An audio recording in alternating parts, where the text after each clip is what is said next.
Hello mga ka-senior, eto na naman tayo. O ayan, tingnan nyo naman, nag-enjoy na naman kami. Nagkita-kita ulit kami magkakaibigan. Kami mga magkaka-senior. As usual, nung magkita-kita kami, napakasaya. Sobra. Kaya sinimulan ng kasiyahan yung pagkanta ni Carmen. Meron pa bang mas may gaganda sa boses ni Carmen? Meron. Ito yung kapatid niya. Pero syempre, sinimulan ni Carmen, di ba? At masaya kami, nagsipag, kantahan. At hindi ko nga lang agad na record yung boses niya kasi baka makopyright tayo. Pero nag-enjoy naman kami.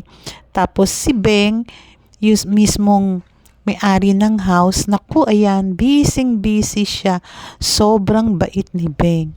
As usual, magkakasama kami mga magkaka-seniors. Sobra ang saya talaga namin. Siguro mga 1 month din kaming hindi nagkasama-sama. Kasi nga, kailangan kong magpahinga.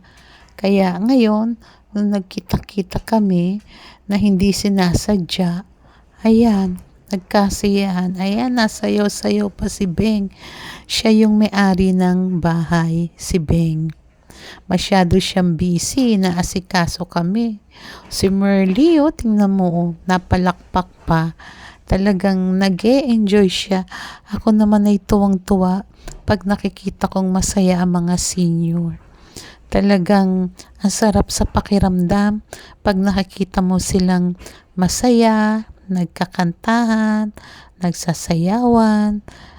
Nung nakilala ko sila, naging maayos yung pakiramdam ko. Kasi nga may kinawilihan.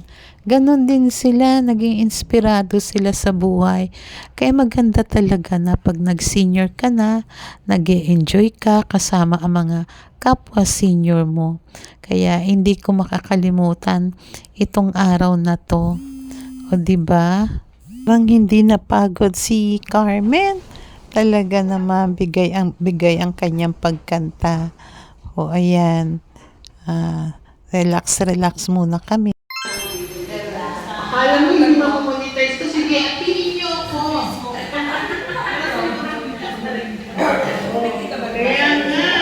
Kaya nga, apilin niyo. Ako meron na dollar sign. 5 beses na akong sumweldo dyan, kaya lang tinigil ko kasi nagtrabaho. Magkano sa sweldo mo? Red, Tingnan mo. magkano naging sweldo mo dyan? Una, sumweldo ko ng 10,000. Oo, kasi kailangan meron kang $100 eh. O yung $100 mo araw, ibalik yung 5,000. Oo. Diba? Inventive mo ano? Wala. Magbibigay ng dollar. Siyempre, sa FB, sa YouTube. Sinabi na yung sulit na nga eh. Kulit ito. Sabi ni Mali. Oo, ganun binigay yun. Di ganun din. Kulit talaga. Oo nga, may tulog pa sa ganit. Ganito sa Bravo. Diba? Pagkatapos, sabi niya pagkatapos sa akin.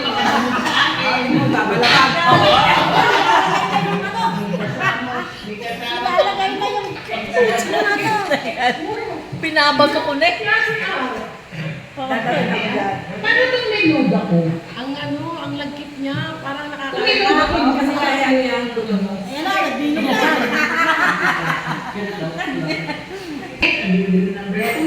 Lalaki na, oo, ang lalaki na.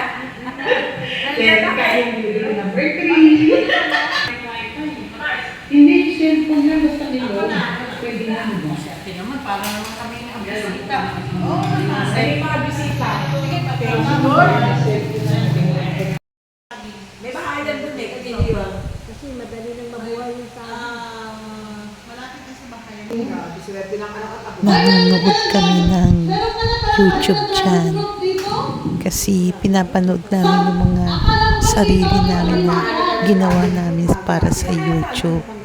Kaya seryoso kami. Ayan.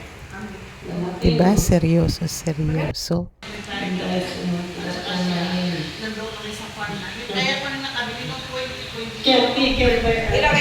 Magkano per square meter na? Basta yung ano ko na. Tumigil na din laki niya? 1.2 hektar lang yan. Ay, ano mo na kayo? Yung nabili namin sa Batangas, 1.8. Hindi ba siya matuwa? Ang ilang 1,800 square meter. Ang binilihan namin ng 900 per square meter. Saan sa Batangas namin? 900. Bali, sa tuwid pa lang yan. Sa likod lang po siya ng tuwid. Dating ano yun? Mahirap na nila 78,000.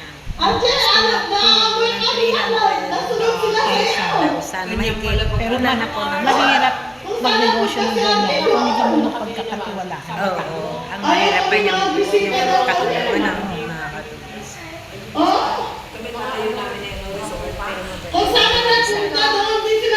Natsyempohan niya. Natsyempohan. Pero pagtagal na, iba din yan. Ay! Egg layer?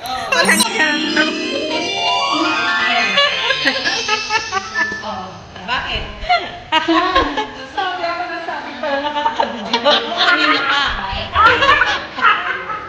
Kanina pa. Inuwan ka.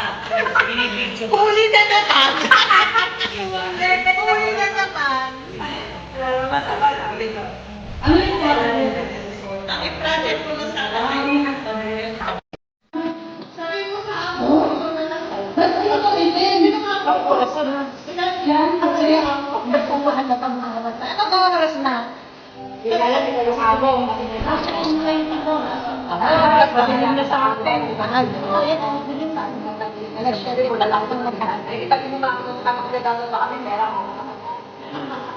Tapos nagkakalang ng alahas. Ako wala din ako nagbabang ng alahas. Sino? Marami ka sa atin. Nakagbalang ng alahas. Pero hindi naman wala pera. Eh ako, wala akong kahit anong toos. Wala akong pera.